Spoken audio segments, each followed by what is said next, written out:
Buenas tardes, ¿qué tal amigos? Qué bueno que están sintonizando con nosotros este canal de TV UJAT, canal 35, y estamos iniciando su programa Consultorio 35. Trascender en el conocimiento, ese es nuestro lema y la lucha por el cual nuestros objetivos en el cuidado de su salud y recomendarles la manera de prevenirse de las enfermedades. Muchas gracias a quienes como siempre nos siguen por Radio UJAT en el 107.3 de FM, Voz Universitaria. En el programa de hoy hablaremos sobre el sangrado que ocurre durante el embarazo, el sangrado obstétrico, el cual es la causa principal de mortalidad materna. La hemorragia obstétrica, un término que se usa para el sangrado abundante que ocurre durante el embarazo, el parto o el puerperio.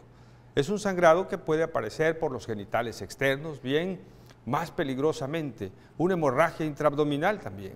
El sangrado puede ser un evento característico del embarazo mismo, pero en otras circunstancias puede causar sangrados muy voluminosos, abundantes. El sangrado es una complicación, un síntoma frecuente durante el primer trimestre de la gestación.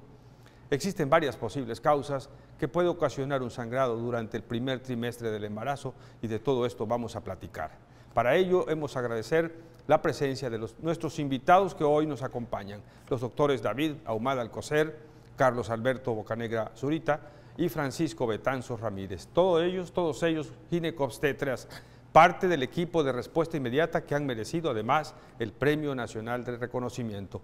Recuerden que pueden comunicarse con nosotros en el 358-1596 para cualquier duda o comentario. Quédese con nosotros, esto es Consultorio 35.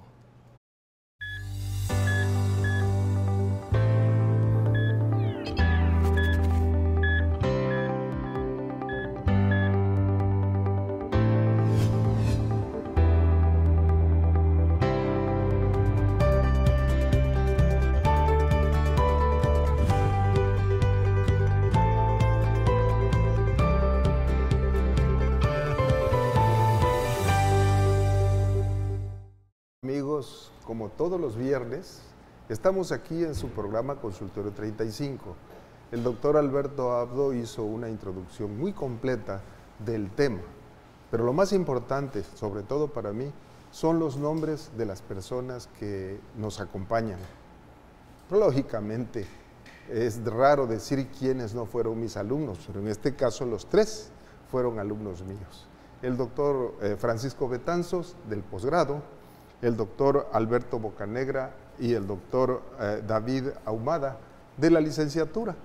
Y no pueden menos que recordar aquellos momentos tan difíciles de la anatomía, que es el primer contacto, tanto del que va a ser licenciado como del que va a ser especialista.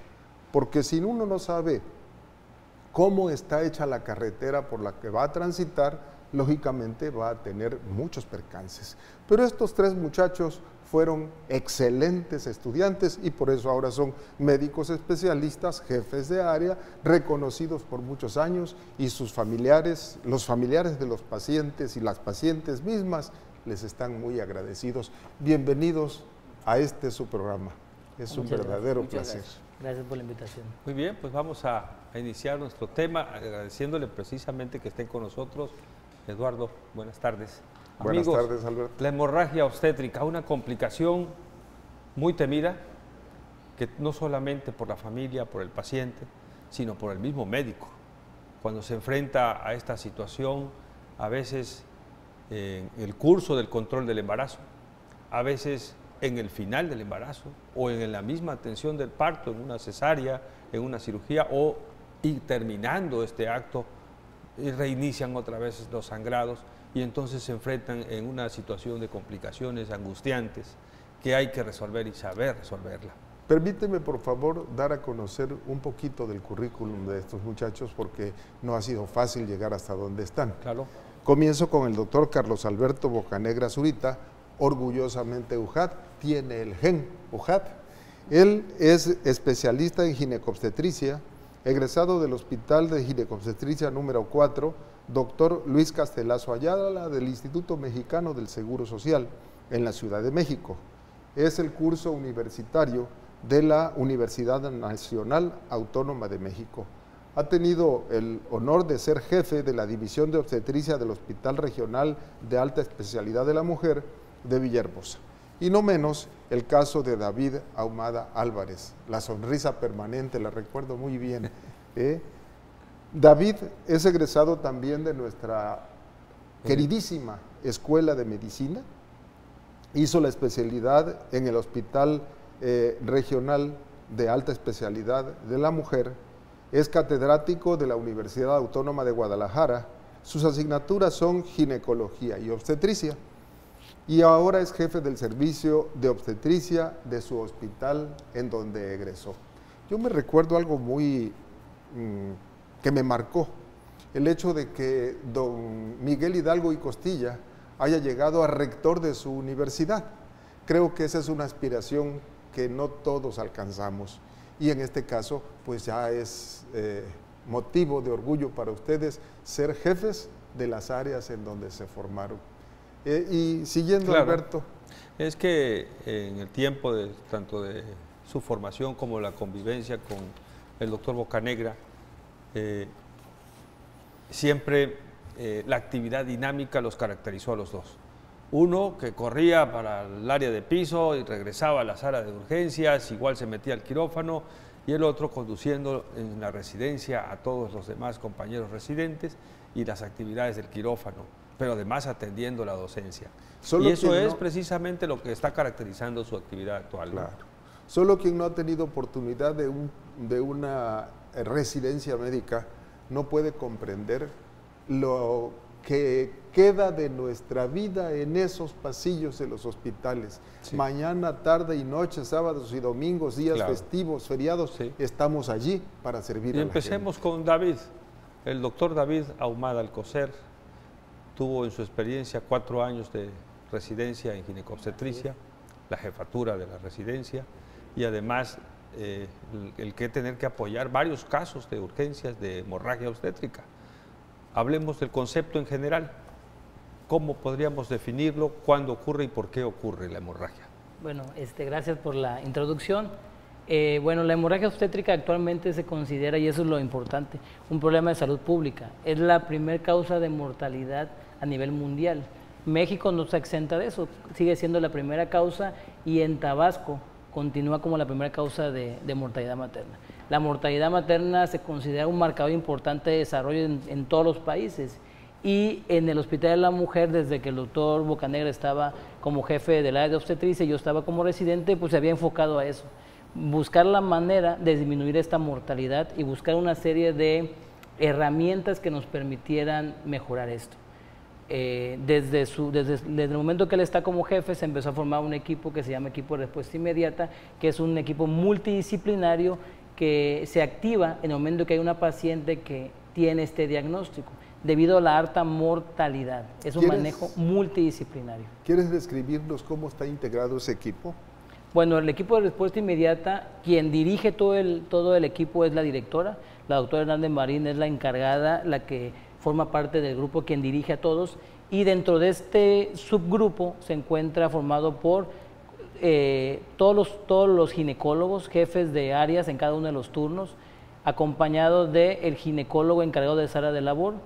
Está formado por el jefe de la unidad de cuidados intensivos adultos, está también el jefe del servicio de anestesiología, el jefe del servicio de pediatría, así como banco de sangre y el área de urgencias. En el momento que hay una paciente con una hemorragia obstétrica, todos se involucran en la atención de la paciente para disminuir esta tasa de mortalidad. Pues es un momento en el que se detona la actividad inmediata del grupo, del equipo de respuesta inmediata, y todos están pendientes de lo que está ocurriendo, que va a suceder, para contribuir en el momento que le corresponde, ¿verdad?, asistir a lo que necesita el paciente. Son minutos, son segundos, son instantes de mucho valor para la vida del producto y para la de la madre.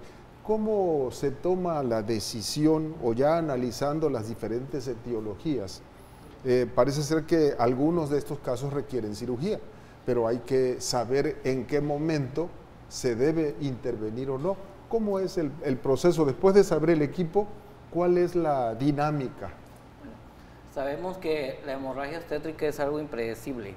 No sabemos en qué momento se va a presentar, puede estar todo aparentemente bien en la paciente. Eso es importante que tenemos que recalcar, porque muchas veces la paciente dice, es que mi familiar entró todo bien y ¿por qué se complicó? ¿La operaron mal? No, la hemorragia obstétrica lo que tenemos que ser conscientes, como decía, se puede presentar durante el embarazo, en el momento de la interrupción del embarazo, ya sea por un parto, una cesárea, y aún después de que se ha interrumpido el embarazo. Por eso tiene hasta 40 días posteriores a que llegó a término un embarazo, se puede presentar una hemorragia obstétrica. Hay diferentes causas dependiendo del momento en que se presente la hemorragia. Por decir, la causa número 1 de hemorragia obstétrica sabemos que es la atonía uterina, es la falta de tono del útero. La siguiente causa es... Perdón, ¿este tipo es en qué momento de todo el embarazo? En el momento en que nace el bebé. Después de nacer el bebé, después de que sale la placenta o el alumbramiento, se presenta lo que es la etapa de la atonía uterina, que puede presentarse después de un parto o después de una cesárea. La atonía uterina. Quiere decir que el útero no llega a su tono normal. Normalmente, tono muscular. El tono muscular. El útero es como una vejiga. Cuando está el embarazo, está distendido. Cuando uno saca el bebé, ese útero debe contraerse como una vejiga y tratar de volver a su tamaño normal, cerrarse.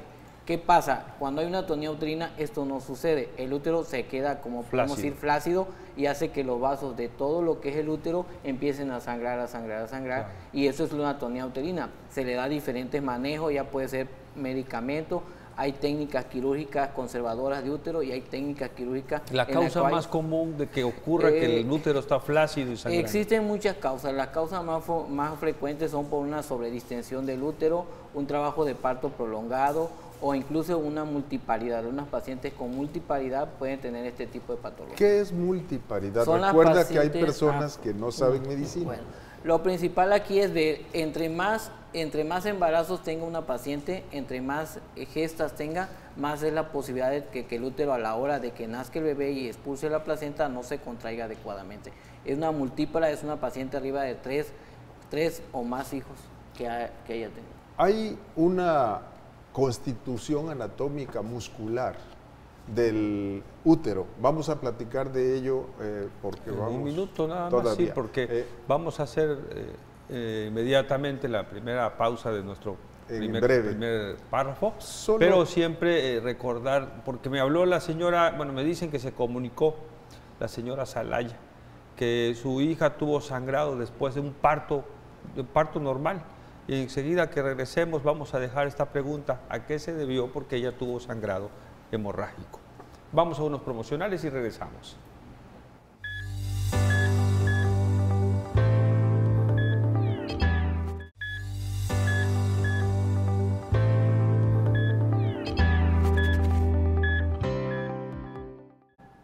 En Consultorio 35, su programa está dedicado hoy a las hemorragias durante el embarazo.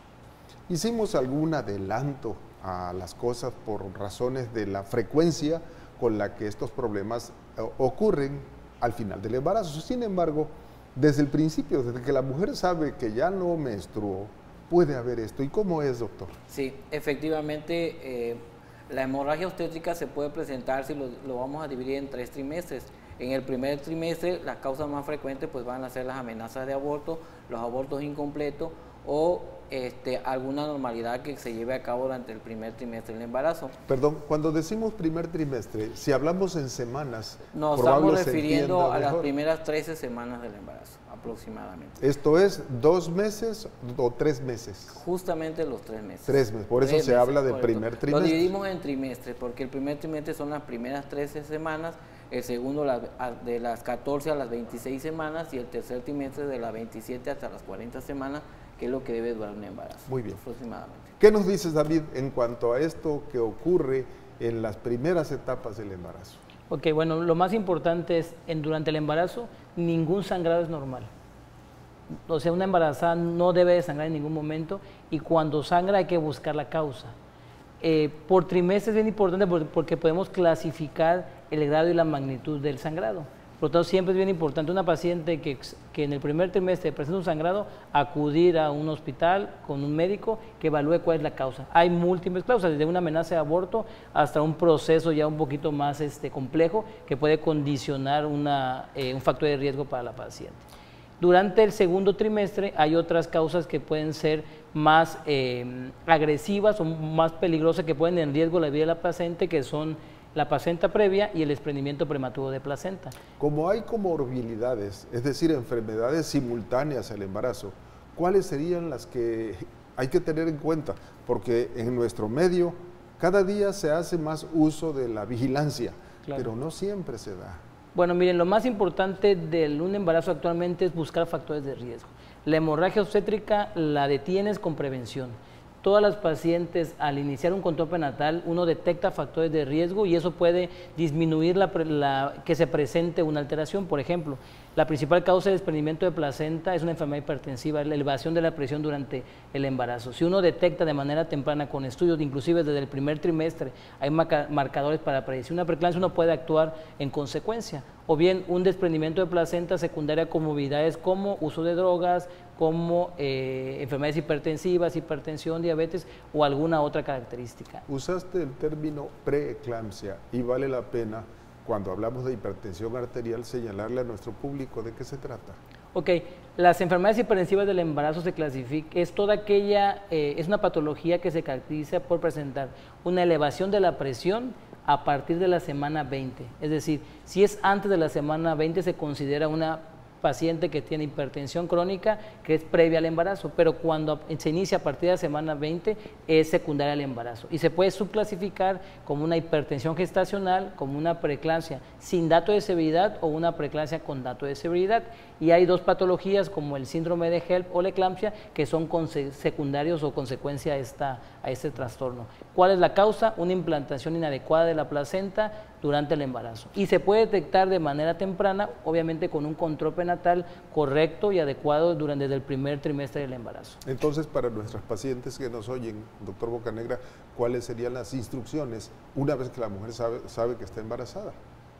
O cómo llegar a una sospecha de embarazo. Lo principal es toda mujer que tenga la sospecha de embarazo, primero que nada hacer el diagnóstico confirmativo. Una vez que tenemos el diagnóstico confirmativo, ahora ver la viabilidad del producto, porque a veces podemos tener una prueba positiva y a la hora de hacer un ultrasonido un producto no viable. Entonces, primero que nada tener la prueba de certeza que estoy embarazada, luego ver que el bebé esté en las mejores condiciones. Una vez que ya tenemos estas dos pruebas, ya podemos empezar lo que es el control prenatal. En todo control prenatal yo siempre le digo a las pacientes, se trata de que la responsabilidad no solamente caiga en el médico, la responsabilidad debe caer, es una responsabilidad tanto del médico, de la institución y de la paciente.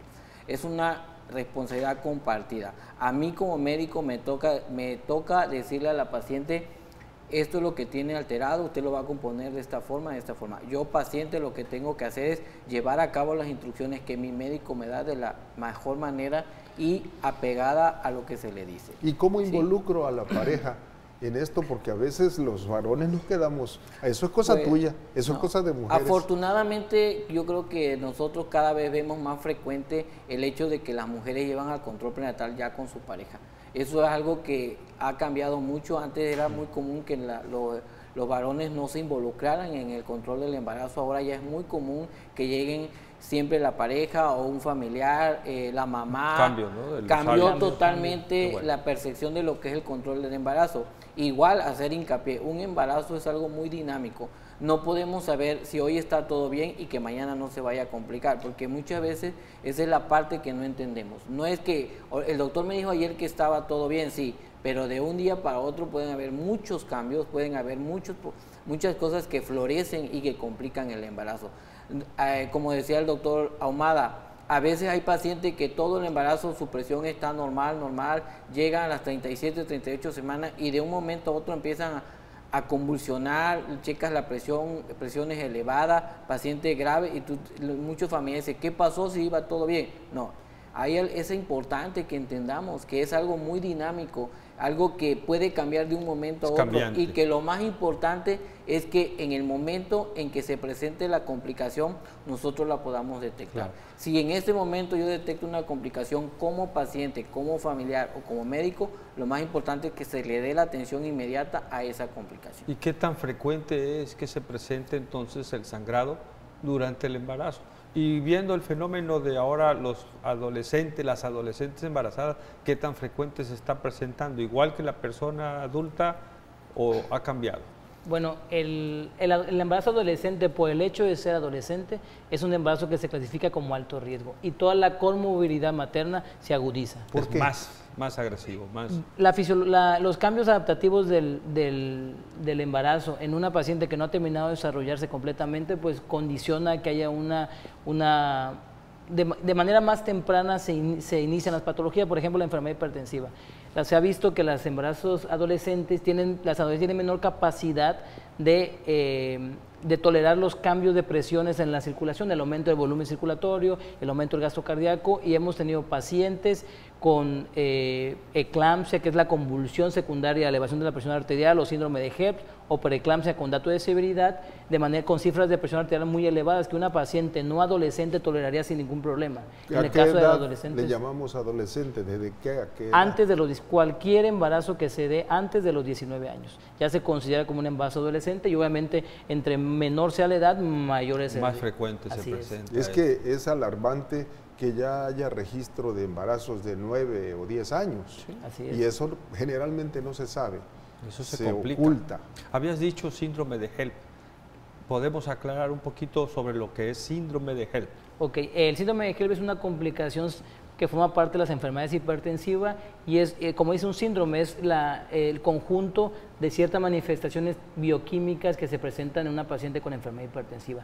Va a presentarse hemólisis, que es la destrucción de las células de la sangre, para entenderlo un poquito más coloquial, elevación de las enzimas hepáticas, hay una alteración a nivel del hígado, hay disminución de las plaquetas, y eso condiciona una falla orgánica múltiple, un daño endotelial, y que obviamente por consecuencia un desenlace fatal. Si se detecta de manera temprana y se interrumpe la causa del Hebb, que es el embarazo, obviamente podemos revertir la patología, pero bueno, son patologías que sí requieren un manejo multidisciplinario, y que es cuando se diagnostica de manera temprana es cuando podemos hacer un manejo correcto. Por lo mismo regresamos a un control prenatal de manera temprana con pacientes con alto riesgo, pero el embarazo por sí en cualquier edad se considera de alto riesgo. Sí, es un problema grave de coagulación, entonces el síndrome de Hebb. Así es. Y la única forma de detectarlo es llevando un buen control, tanto médico como laboratorial, para poder conocer las funciones que están sucediendo y cambiando, como dice el doctor Bocanegra, en medida que va evolucionando el embarazo, ¿no? Y que se puede complicar. Y en el tercer trimestre de embarazo, ¿cuáles son las causas? La causa más frecuente en el tercer trimestre vamos a tener los desprendimientos prematuros de placenta, que como decía el doctor Ahumada es secundario a una hipertensión, la causa más frecuente. Sin embargo, también vamos a tener las famosas placentas previas, los acretismos placentarios, que son ya complicaciones mucho más intensas, más severas, en la cual desde el momento en que nosotros ya hacemos un diagnóstico de una placenta previa, a partir de las 27 semanas tenemos... Perdón, te voy a interrumpir porque está quedándose en duda. ¿Qué es placenta previa y qué es acretismo placentario? Bueno, lo más importante cuando normalmente la placenta tiene que ubicarse en un sitio que es lejos de lo que es el orificio cervical, o lo que podemos decir la salida del útero, lo que es el cuello de la matriz. Cuando la placenta por alguna situación no emigra de esa zona y se queda localizada en esa parte baja de la matriz, entonces hablamos de una placenta previa, y el riesgo de sangrado es de un 50%, y es algo que realmente es alarmante, y muchas pacientes que han presentado este cuadro lo saben. En cualquier momento la paciente, incluso estando acostada en su cuarto, puede haber sangrados masivos que pueden costar no solo la vida del producto, sino incluso la vida de la paciente. Claro. Es una patología que necesita un manejo multidisciplinario, que necesita que tanto la paciente como los familiares comprendan la gravedad de esto, porque muchas veces hay pacientes y familiares que no comprenden lo que significa esta gravedad de tener el que la placenta se haya quedado en un sitio en el que no debe de estar. Entonces es importante porque es uno de los factores que nos causa una hemorragia obstétrica masiva y que puede incluso causarnos la muerte de la paciente. Es difícil. ¿Y el acretismo placentario? El acretismo placentario, estamos hablando cuando esa placenta, además de que se localizó en un sitio en el que no debe estar, se adherió atravesó las paredes de la matriz. Normalmente la placenta debe estar adherida y cuando nace el bebé se debe desprender, lo que todos llamamos alumbramiento. En el caso de un acretismo, esa placenta o esas vellosidades placentarias atraviesan el útero o el miometrio y se adhieren. Entonces esa parte es la que es muy difícil o prácticamente no se puede quitar esa placenta y nos causa una hemorragia obstétrica masiva. O sea, está integrada al cuerpo del útero. Está integrada la placenta a lo que es el miometrio. No se va a desprender. Y no se va a desprender y mientras no se desprenda el sangrado no va a parar. Exactamente. Entonces eso sería una causa de sangrado constante, persistente y progresivo además, ¿verdad? Vamos a continuar entonces con este programa. Vamos a agradecerle al doctor David Ahumada que estuvo hasta ahorita con nosotros porque va también a participar. Ya llegó el doctor Francisco Betanzos, que es el que nos representó allá en el Congreso de la Federación, para poder recibir el diploma que nos enorgullece mucho a Tabasco en estos primeros eventos de estrategias que participó el doctor Bocanegra en el comité, el equipo de detonación inmediata. Continuamos con nuestro programa, no se despaye usted, no se despegue de nuestro televisor, estamos con ustedes en Consultorio 35.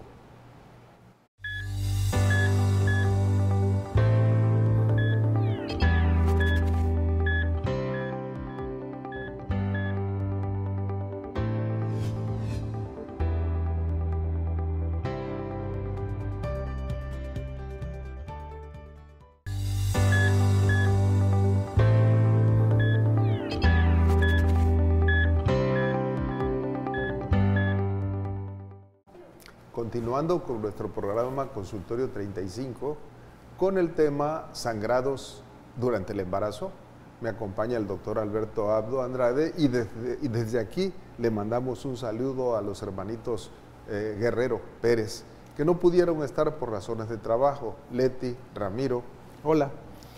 Bueno, están perdiéndose este momento de convivencia con gente joven y gente muy experimentada en el manejo de la obstetricia. Me voy a permitir darles a conocer los datos curriculares del doctor Francisco Betanzos Ramírez, quien desde este momento estará con nosotros. Él es médico ginecobstetra, egresado del curso universitario de la UJAT y la UNAM, certificado por el Colegio Mexicano de Ginecología y Obstetricia, médico ginecobstetra en el Hospital de Alta Especialidad de la Mujer desde hace 27 años. Esto significa que como que sabe el ajo, cómo se matan las pulgas. Es el más viejo de allí. Actualmente está laborando en la División de Obstetricia y es egresado de la Universidad Nacional Autónoma de México, como ya dijimos al principio. Doctor Francisco Betanzos, independientemente de lo que leo, te tengo un aprecio muy especial. Bienvenido. Muchas felicidades por el... Agradezco la invitación, doctor. Logro. Mi maestro, mi compañero. Gracias. Allá en el hospital, tanto del Juan Gran como es. Y aquí estamos. Sí. Pues platícanos de tu reconocimiento. Contentos, como comentaban los compañeros. Esto ha venido porque una de las causas de muerte materna a nivel mundial, obviamente, es el acretismo placentario. Ya comentó el doctor que es el acretismo placentario. Son síndromes que alteran a la implantación de la placenta. Entonces, hemos venido trabajando con esto. A partir de marzo, que acudimos a un curso internacional de hemorragia obstétrica, obviamente allá apareció, nos dimos a la tarea de ir todo el equipo de respuesta inmediata. El doctor Carlos Alberto Bocanegra, su servidor, una residente, y el doctor Morales, Gustavo Morales, que es el jefe de la terapia intensiva, para ver qué es lo que estaban haciendo en relación a este tipo de patología. Nosotros hacíamos otro abordaje. El abordaje que tenía más morbilidad de lo que estábamos haciendo. Entonces, la experiencia que tienen ellos, obviamente el Hospital General de México, que lleva actualmente 40 cirugías de este tipo, nosotros llevamos 11 cirugías de este tipo. Entonces, aprendimos técnicas que en abril, vinimos a hacer la primer cirugía de un percretismo. ¿Qué quiere decir?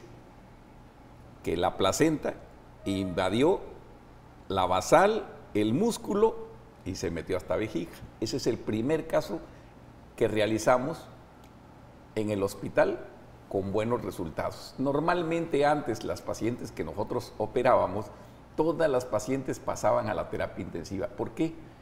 Por sangrados masivos. Hemos llegado a ocupar en esas pacientes hasta 28 unidades de sangre, que es algo muy serio. No, ya lo creo, disponerla es imposible casi, ¿no? Entonces nos dimos a la tarea, cuando regresamos, pusimos en práctica lo que habíamos aprendido, porque obviamente hay que decir que esto se aprende en los talleres que vamos y luego, obviamente, con la práctica que dirige aquí muy atinadamente el doctor Carlos Alberto Bocanegra, pues obviamente nos pusimos a trabajar para disminuir la morbimortalidad, tanto materna como fetal. El Hospital General de México es uno de los pioneros. También nosotros, nada más que ellos, la diferencia que tienen un quirófano híbrido, cuentan con todo. Obviamente, como decía el doctor Ahumada, ¿qué tenemos? Tiene que ser un equipo multidisciplinario. Angiólogo, neonatólogo, oncólogo, intervencionista. Tienen un equipo que en ese momento están programando a la paciente y si es necesario, obviamente ponen un balón aórtico. Usted tiene la experiencia para ese tipo de pacientes. Nosotros no contamos con todo el recurso. El Hospital General de México dice que es necesario enviar a las pacientes para allá, pero sabemos que son de bajos recursos. Entonces, es difícil que ese tipo de pacientes. De marzo para esta fecha, nosotros hemos tenido 11 casos de esta patología. Y cuando llevé el trabajo, llevábamos 7 casos. Este caso que lo presentamos, lo mandamos al 68 Congreso Mexicano de Ginecología y Obstetricia, en el cual, pues, honrosamente, levantamos, obviamente, a nuestra Universidad Juárez Autónoma de Tabasco y al Estado de Tabasco. En este tercer lugar competimos contra 11 videos y que obviamente nos tomaron en cuenta. Quiere decir que si estamos haciendo, la técnica que nosotros utilizamos es más sencilla. Obviamente los maestros que enseñaron al doctor Bocanegra es una técnica más sencilla que las técnicas que ellos realizan. ¿Cuál es la diferencia? La diferencia es que nosotros, por ejemplo, en este tipo de cirugías, normalmente, como decían mis compañeros, esta paciente, hay veces que, como antecedente, entre más cesáreas tengamos, más complicaciones van a haber del embarazo. Actualmente, México andamos aproximadamente en un 50-60% de operación cesárea. Somos el país que más cesáreas realizamos. Entonces, es una de las complicaciones, ¿no? Aparte el antecedente que debe de tener, de legrados, ameos, miomectomías, todos esos antecedentes van a repercutir para que se haga una placenta previa. Perdón, vale la pena darle a conocer a nuestro público que la operación cesárea ya no debe considerarse como de opción, como para tener menos problemas, sino en esto estamos viendo que más problemas.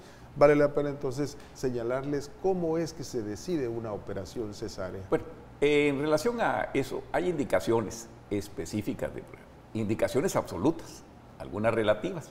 Como mencionada, un estado hipertensivo del embarazo, una comorbilidad, por ejemplo, una diabetes gestacional, una diabetes tipo 1 o tipo 2, que eso va a conllevar a que haya una complicación, un polidramios, aumento de líquido amniótico, que obviamente que eso sí va a requerir, pero normalmente una paciente llega a las 41 semanas y tiene que desencadenar trabajo de parto. Mientras una paciente no desencadene trabajo de parto, pues entonces no podemos intervenir.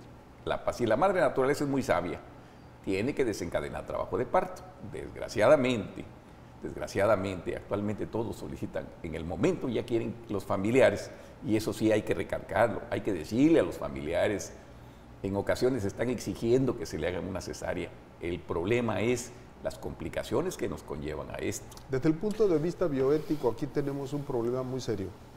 El familiar tiene miedo de que se pase el embarazo porque no sabe realmente. Y la relación médico-paciente obliga a que haya una información pormenorizada a la pareja y a los familiares directos para que no presionen en estas circunstancias. Claro, también hay los extremos, ¿no? Hay quienes se vuelven indiferentes desde el punto de vista médico, no le dan la atención adecuada, no hablo del Hospital de la Mujer, sino de otros servicios fuera de una institución tan formal como esta, en donde se van dando largas Luego la paciente dice, no, yo prefiero la cesárea y que me hagan la incisión del bikini, porque no quiero tener una cicatriz. ¿Qué hay de eso? Claro, en relación a que dice, por ejemplo, también hay un apartado en la obstetricia que es cesárea por petición del paciente. Ajá. Ese es otro problema que tenemos. Entonces la paciente dice, ¿sabe qué? Quiero cesárea, no quiero sufrir. Y si no se la haces tú, se va con otro. Sí, claro, obviamente ese es en forma particular. Sabemos que a nivel privado pues es el 99% es de la operación cesárea en las instituciones. El riesgo de anestesia, el riesgo quirúrgico y el riesgo obstétrico y ginecológico. Además, yo creo que es importante recalcar que mucha gente, a veces tanto la paciente como el familiar, piensan que lo menor riesgoso es una cesárea. Cuando si tomamos en cuenta todo lo que conlleva una cesárea, es mucho más riesgoso una cesárea que una atención de un parto. Pues sí. Entonces, a veces la paciente y los familiares llegan exigiendo que quieren una cesárea cuando no hay una indicación absoluta. Claro. Como decía el doctor Betanzos, hay indicaciones absolutas de cesárea, hay indicaciones relativas de cesárea. ¿Cuáles son las relativas? Entonces, relativas es como decía el doctor, una paciente diabética que está compensada, una paciente que tiene una cesárea previa mayor de 2 años, una paciente que tiene 40 semanas y no ha desencadenado trabajo de parto, podemos valorar adecuadamente esa pelvis, las condiciones, tanto una PCS para valorar el feto, una prueba sin estrés para valorar el feto cómo está, valorar desde el punto de vista ultrasonográfico la cantidad de líquido, la madurez placentaria y determinar si esa paciente es candidata a una prueba de trabajo de parto o definitivamente a una cesárea. ¿Estas pacientes deben permanecer entonces hospitalizadas para una vigilancia estrecha? No deben de permanecer hospitalizadas. Una paciente que, como decía el doctor, el embarazo tiene 40 semanas. Entonces, toda paciente que no ha llegado a las 40 semanas y como dice, la naturaleza es muy sabia y no ha desencadenado trabajo de parto, no tenemos por qué precipitarnos. ¿Cuándo inicia un trabajo de parto? El trabajo de parto puede empezar a partir de las 37 semanas, ¿sí? De las 37 hasta las 40 semanas debe iniciar un trabajo de parto en cualquier embarazada. Sin embargo, sabemos que hay pacientes que se pueden adelantar o hay pacientes que incluso pueden llegar hasta las 41 semanas.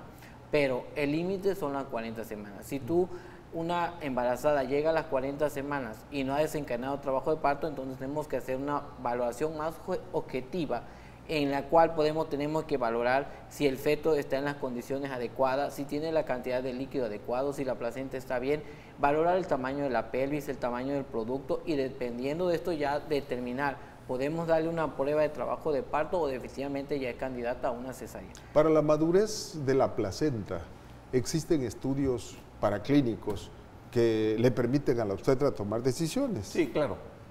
Antes que eso, ahorita le voy a comentar. En relación a la operación cesárea, sabemos que entre más cesáreas haya, más placentas previas van a haber, como mencionaba, la implantación anormal de la placenta.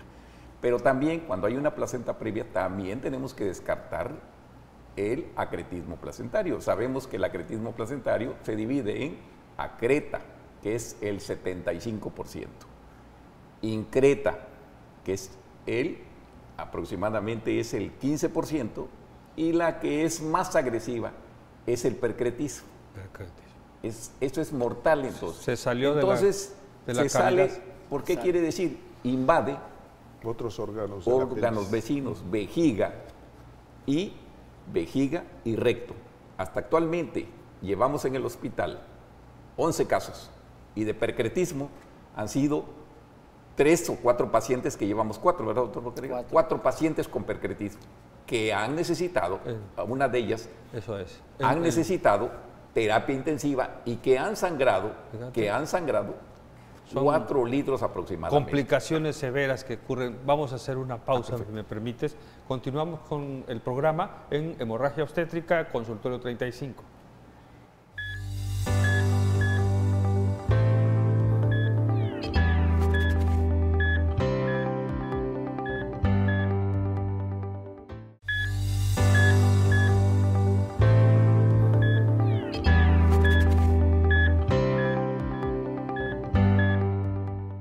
Amigos, este es Consultorio 35. Hemos estado trabajando, sacando el máximo provecho de nuestros invitados, que son muy buenos especialistas, con mucha experiencia y conocimientos acerca de sangrados en el embarazo. Pero resulta que en el tercer embarazo estamos hablando de cosas que no son comunes hablar de ellas. Los sangrados masivos. Nos decía el doctor Betanzos de que en la Ciudad de México un sangrado de más de 15 litros de sangre es terrible. ¿Cómo disponer de tal cantidad? Y por eso se ha formado un equipo multidisciplinario para salirle al encuentro a la posibilidad de que se presenten estas cosas sin llegar a condiciones extremas que lleven a la muerte a la pareja. Adelante, doctor. Sí, en relación a lo que mencionábamos de estos casos, por ejemplo, en placenta previa, normalmente la norma oficial mexicana dice que en el primer síntoma es la hemorragia. Esa paciente se ingresa, se estudia, se hacen estudios de ultrasonido. El ultrasonido es el método más ideal, el estándar de oro para diagnosticar placenta previa y acretismo placentario. En el primer evento sangrante, obviamente se va a presentar a las 28, 29 semanas. Esas pacientes tenemos que madurar el pulmón del bebé a las 28 semanas y empezar. ¿Qué es eso de madurar maduraciones el pulmón pulmonares? Sabemos que estos, entre más avance el embarazo, obviamente que el cuello se va a empezar a dilatar y puede empezar a sangrar en una placenta previa que está sentada en el orificio cervical interno. Prevenimos con maduradores pulmonares.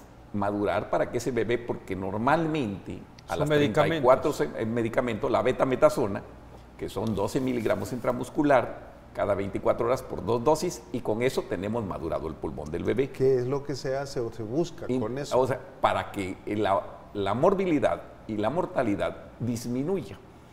Nosotros tenemos la ventaja que en el hospital contamos con una unidad de cuidados intensivos neonatales que exactamente está manejada por el doctor Humberto, que tenemos pues esa capacidad de recibir esos productos de la gestación.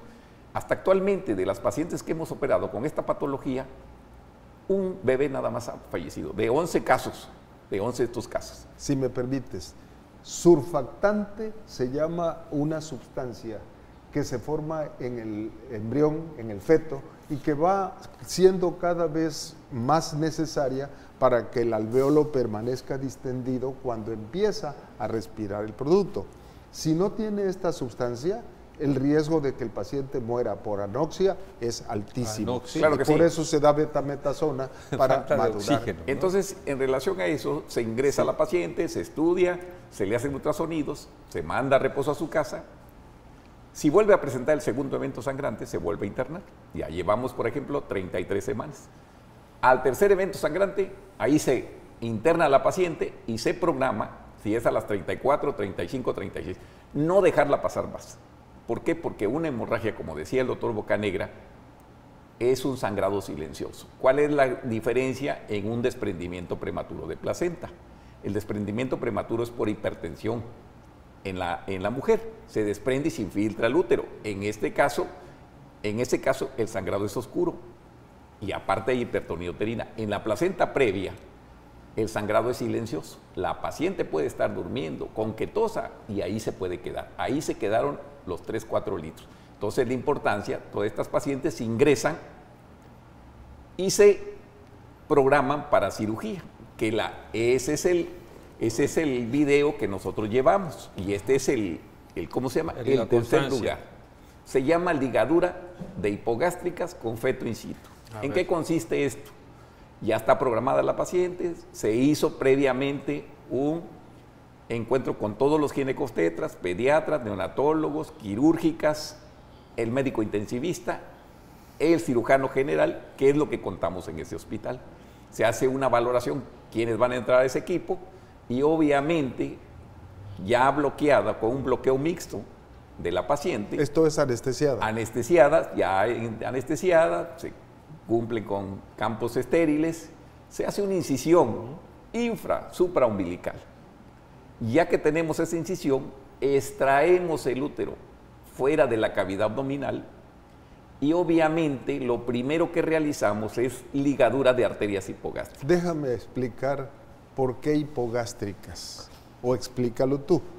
Las arterias primordiales que mantienen al útero y a través de ellas al producto son ramas de la ilíaca primitiva. Sí. Aquí le vamos a dejar al experto, Ándale, pues. es el maestro el que guía el equipo de respuesta inmediata. Bueno, lo más importante por lo que nosotros hemos trabajado es que antes es importante recalcar que no teníamos un protocolo establecido para este tipo de pacientes.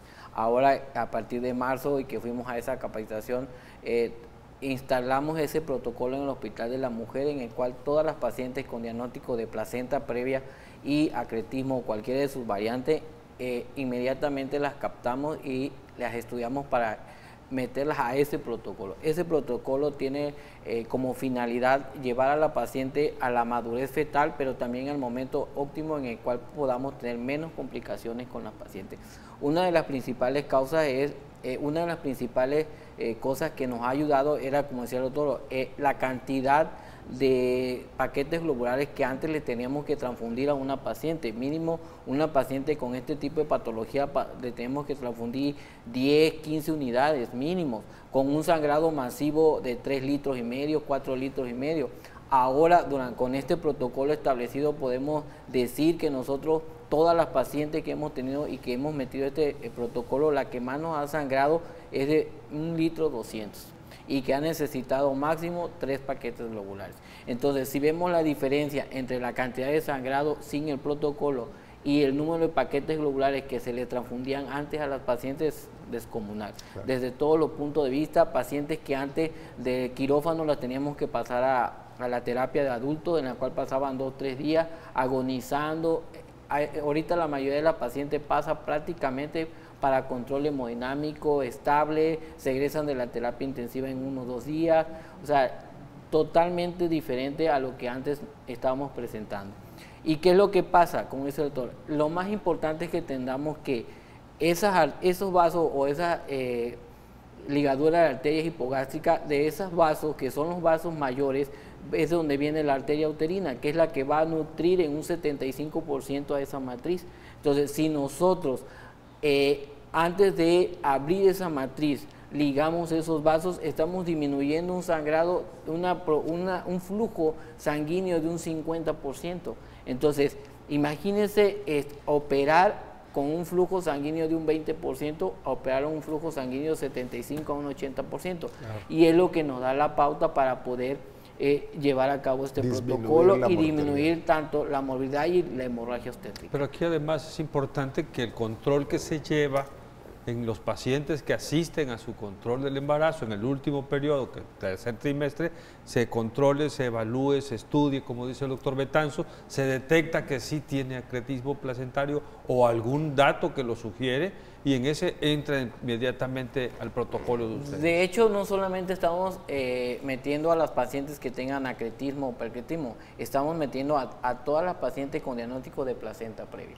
Claro. ¿Por qué? Porque esto también, cuando tenemos muchas pacientes con placenta previa que por ultrasonido muchas veces no nos dice que hay invadido el útero, y a la hora que hacemos la cirugía está invadido el útero, sí, o hay invasión a vejiga, hay invasión a intestino. Entonces, para disminuir este tipo de sesgos, o sesgos de las pacientes, todas las pacientes con diagnóstico de placenta previa, prácticamente las estamos metiendo al protocolo.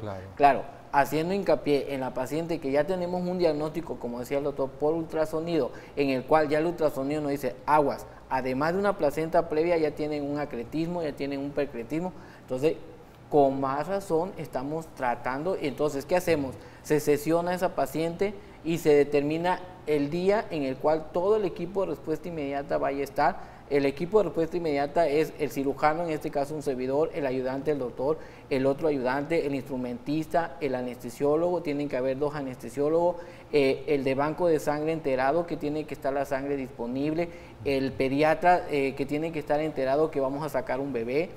Afortunadamente, todos los bebés que hemos sacado en nuestro protocolo, todos han salido con Algar 8-9, han llorado, todo. Sin embargo, depende de la edad gestacional las complicaciones que podamos tener. Como decía el doctor, llevamos 11 casos, de los cuales 11 casos solo hemos tenido una muerte de un bebé, pero no secundario a la cirugía, sino a una prematurez, porque fue un bebé de 30 semanas. Posteriormente, a los 3-4 días, por la misma prematurez y que no tenía un pulmón totalmente maduro, presentó todas las complicaciones propias, pero en sí no fue por el hecho de la cirugía. Tenemos entonces un reconocimiento muy especial a la presencia del Hospital de la Mujer. Sí. La atención obstétrica hoy es de alta especialidad y por eso su nombre de alta especialidad. Y ahora platícanos de tu claro, entonces, investigación. La investigación se inició. Cuando enviamos esto al 68 Congreso Mexicano de Ginecología para que nos lo aceptaran, obviamente que lo enviamos en video, o es nuestro primer video que realizamos en el hospital, obviamente me lo aceptaron. La constancia, aquí tenemos, la constancia, y obviamente el reconocimiento, pues es el reconocimiento para todo, yo creo que para todo el hospital y para todo el estado de Tabasco y para nuestra alma mater, la UJAT. Yo creo que hacemos cirugía de alta especialidad en Tabasco. Y muchas veces carentes de muchísimas cosas. Se improvisa porque necesariamente no se cuenta con todo por problemas económicos que no son propios del hospital, claro, sino de todo el sistema. Pero sin embargo seguimos trabajando y obviamente que sí, con todo esto pues quisiéramos tener un quirófano excelente, ¿no? Pero trabajamos con esto. ¿Qué quisieran decirle a nuestro público? Porque ya estamos... Definitivamente yo, en resumen, una cosa muy importante, un buen control prenatal, primer nivel de atención. Y obviamente pacientes que estén complicadas. Normalmente cuando abre uno, que no tienen el antecedente, porque así llegan, nosotros atendemos el grupo mayor de Chiapas, de Veracruz, Campeche y nuestra población. Cuando abrimos un útero, cuando abrimos una cavidad abdominal, lo primero que vemos, si es un acretismo placentario, el signo de la cabeza de medusa.